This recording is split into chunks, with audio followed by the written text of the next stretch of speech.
students happy, these are the things you want to be doing. Never refer to them as old, but rather mature and distinguished.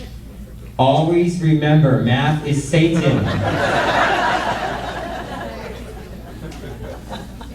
Award them 30 credits for raising 3 children, 2 dogs, and a husband. Some of you would be graduated now, right, if we had this in place. Offer to take their kids to Disney World for a month or 2.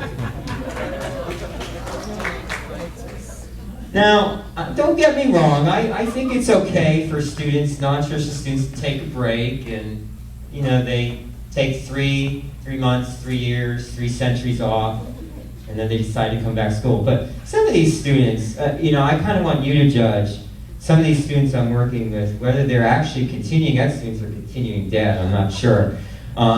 Here's John's last course was completed while FDR was in the White House. I don't know if he's going to be back anytime soon.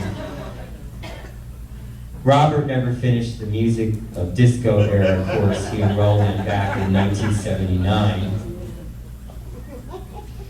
Mary's academic file is a stone tablet that must be transported via a forklift. And you can see, I'm a small guy, you know. I've got the football build, but... And Susan took a leave of absence from college, plans on returning once her kids get a little older. They just turned 43 and 45, so she's not quite adults yet. Now, I promised I would not use any 4-letter words in this presentation and I would keep it clean, but I've got to go there. Math.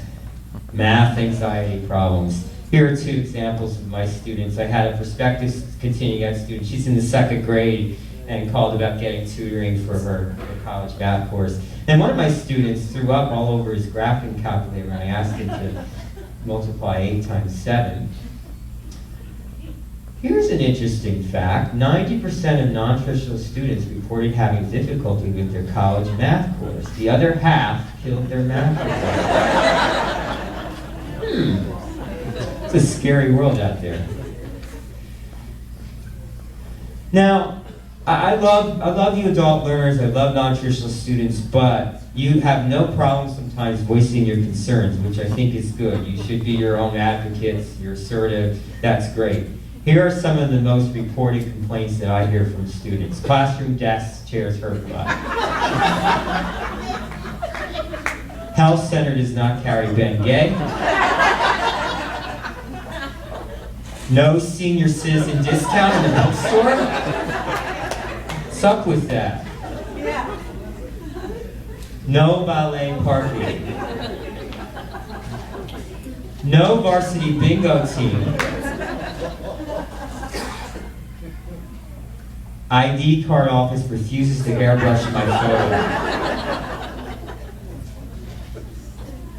College catalog does have a lot of 4-letter words. Loan, fail, and math. Campus is dry, no body shots during class breaks.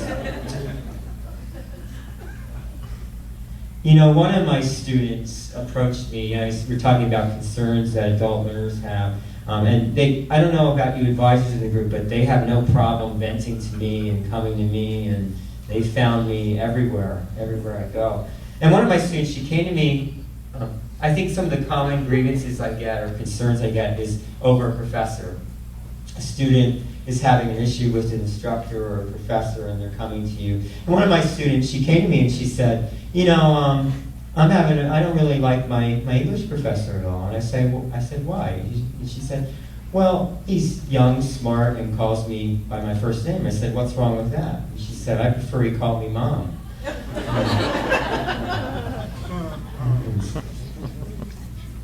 Now, I don't know if you thought of dating your professors, but you're kind of in that league. It's open game, open season. And, you know, these are some of the things you look for in faculty, or should be looking for in faculty. Grades on a curve. The older the student, the higher the grade. You all agree on that? Once owned a Trapper Keeper's notebook. Is it Victoria's Secret or Chippendale's model? Gives break halfway through class so butt does not fall asleep. And my favorite, provides tiger cage for storing kids during class. Do you have an orientation program at your campus for adult learners? Do they have any kind of orientation to kind of get you? No? Yes. You don't need to know where the dorms are, right? You don't need to know that, or you don't need to know what shopping store your professor shops in or anything like that. What you do need to know is how to get your kids to do your homework for you. What dating your preferred professors might get you. What cafeteria foods cause flatulence. Best places to go parking. How to become a student ID card center. And locating the library's erotic literature section.